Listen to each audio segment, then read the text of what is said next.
மாமல்லபுரத்துல ஒரு ரிசார்ட்ல அவங்கள இங்க வர வச்சு ஒரு ஆறுதல் நிமித்தமா அவங்க எல்லாரும் சந்திச்சிருக்காரு.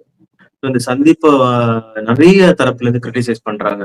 லைக் பொலிட்டிக்கல் லீடர்ஸ் ஆகட்டும், இல்ல சோசியல் மீடியால ஆகட்டும், இல்ல நியூஸ் சேனல்ஸ்ல ஆகட்டும்.